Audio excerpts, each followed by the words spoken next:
We've got a great NFC North matchup here in Week 9 as the Detroit Lions fly to Green Bay to take on the Packers. But will they have their star quarterback, Jordan Love? My name's Tyler, here with my brother Ryan, and we're going to break down this Week 9 matchup between the Lions and Packers. But before we get into that, if you haven't already, go ahead, hit that subscribe button, leave a like and a comment. Let us know who you think is going to win this game and why. We're trying to get to 100 new subscribers for this Week 9 prediction videos we have going out, and any help is greatly appreciated. And Ryan, great game this week with the Packers flying down to Jacksonville. They had to do it with their backup quarterback in the second half as Jordan Love left the game with a groin injury. And the Lions game, not going to lie, it was like, watch some of it there. I was like, oh, wow. It's like we had all the games on 14-14. Then we looked over and it was 35-14. Felt like in a matter of seconds. And that's pretty much the game from there. So I remember you walked away from the screen, and like when you came back, you're like, oh, it's 28-14. Like, and I was blown away. Like there's no way. So and so were the Titans.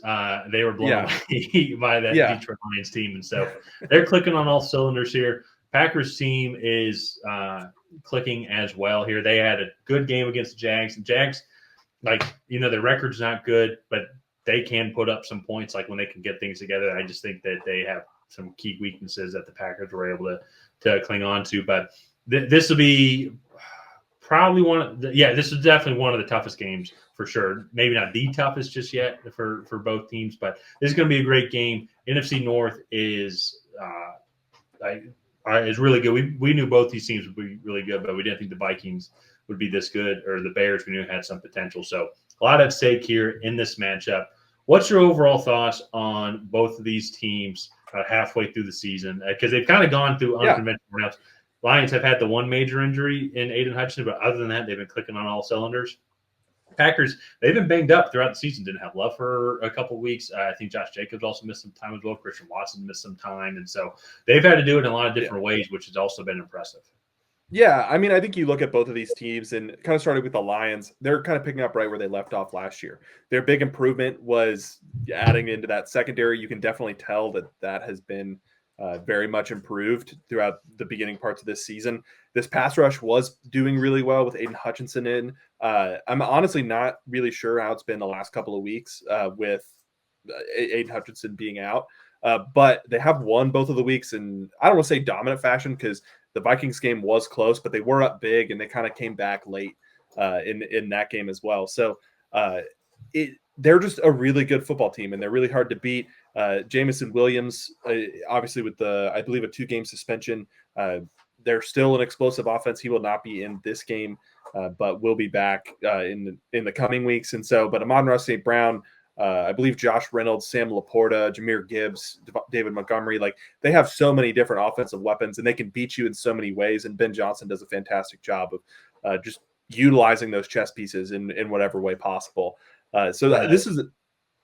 I'm sorry. I think you're thinking of Khalif Raymond. Josh Reynolds is Khalif Raymond. And I hope Josh Reynolds is doing well because he's on Denver now, right? He's on Denver now, so he'll be doing okay. Yeah, Khalif Raymond, sorry. And so they have a bunch of weapons that they utilize very well. And the Packers kind of do the same thing, but the Packers, they have a wide receiver by committee. It's it's 1 week, it's Dontavian Wicks. The next week, it's Jaden Reed. Christian Watson can jump in there. Tucker Kraft is a really good option. And then they have Josh Jacobs also, who missed the time. And I wouldn't say any of those receivers are as elite as Amon-Ra St. Brown or even Jameson Williams when he's out there.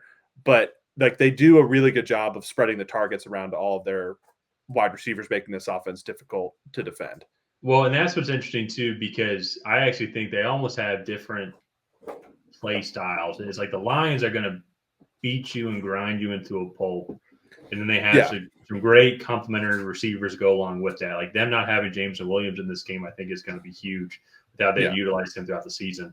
But Lions, it's their offense runs through the running game with Jahmyr Gibbs and David Montgomery. And then that great offensive line and how they're just able to power their way through. Then that's going to open things up for Amon-Ra St. Brown. They got Sam Laporta as well, who's just a big physical tight end. While on the other side, the Packers offense, what I think the receiver by committee is a good comparison, because what it's like their offensive system is what makes everything so well. The mind of Matt LaFleur and how he's able to create guys open, create all these motions. And then on top of that, now they have a legitimate running back. Well, sorry, not saying Aaron Jones wasn't, but Josh Jacobs now. He's a true bell cow back. Yeah. Well, I would say this: Josh Jacobs now has a legitimate offensive line that can block for him, so we're able to see his talents. Well, okay, he was the league leading rusher 2 seasons ago for 1 year. For 1 year. Yeah, and so when that was the Raiders' offensive line was, I think, one of the better ones in the league that 1 year. It was. So but so you combine that and everything, it's such a unique matchup here because it's like both teams are balanced offensively, but I feel like in just in totally different ways. And so I will say when it comes to challenge, I brought this up at the beginning of the video. I believe this will be the toughest challenge for the Lions secondary overall. Going up against that Matt LaFleur offense, there's a lot of skill on all the receivers on the Packers side as well. Nowhere near as elite as like when they went up against Justin Jefferson or when they went up against for the first half of that Cooper Kupp, Puka Nacua, and that was a week 1, so to say, or like Mike Evans, Chris Godwin when they were there in week 2.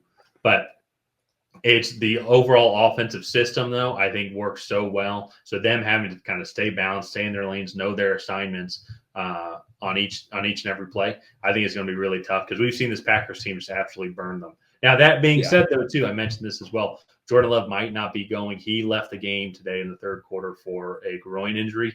That being said, Malik Willis came in and it, looked great. The Titans wish that they had kept him so they could try and compete with the Lions here. That being said, though, too, it's a system. It's not it's not the quarterback as well. But I think Willis coming in, it's definitely a step down, but we saw he is able to still kind of run this offense. So depending on the quarterback, obviously is going to have a big impact. But I do believe that Malik Willis plays, it's not going to be as big of a dip from what I've seen so far this season as what it would be with Jordan Love. Obviously, Packers want Jordan Love to go and play, but they still have a good shot if Malik Willis is playing. Yeah, and that's one of the big things too. Jordan Love, if he does play, that helps out the Packers a lot. One other thing too, go look at the last time these two teams played and it was Thanksgiving of last year, and man, Green Bay just kind of put a hurting on the Lions. It was not really a competitive performance from the opening snap. Christian Watson had a long touchdown on that very first drive. And then from then on, the Packers just kind of kept piling it on. And I think the Lions are going to want to come in and kind of punch back after that performance.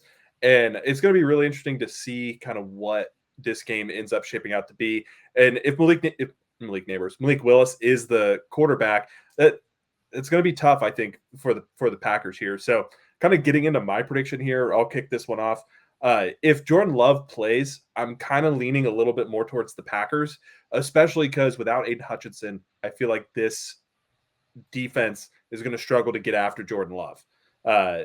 And if you let Jordan Love just sit back there, we kind of already talked about all the different weapons that they have, all the different ways that this offense can attack you. And if you just let Jordan Love sit back there, they're going to find their rhythm. They're going to find their way that best threatens this defense. And they're just going to keep doing it until you adjust, then they'll adjust. With Malik Willis, I think that limits them a little bit in kind of what they can go and do against a high-level defense like this Lions defense is. And I think they'll come out if Jordan Love plays. If Jordan Love doesn't play, I'm going to go with the Lions. Yeah. So this is going to be a great game. I can see it going either way. I think even if Love plays, I think this Detroit Lions offense is absolutely clicking. Ben Johnson has the system going well. They are going to be without James Williams, yes, but they still have Monroe St. Brown, who's one of the best receivers in the league. Sam Laporte is turning into one of the best tight ends in the league. How are you going to stop the David Montgomery, Jahmyr Gibbs lineup here? That I think is going to be the matchup overall to watch because the Lions have the fifth best rushing offense in just total yards per game, while the Packers on the flip side have the ninth best rushing defense in yards allowed.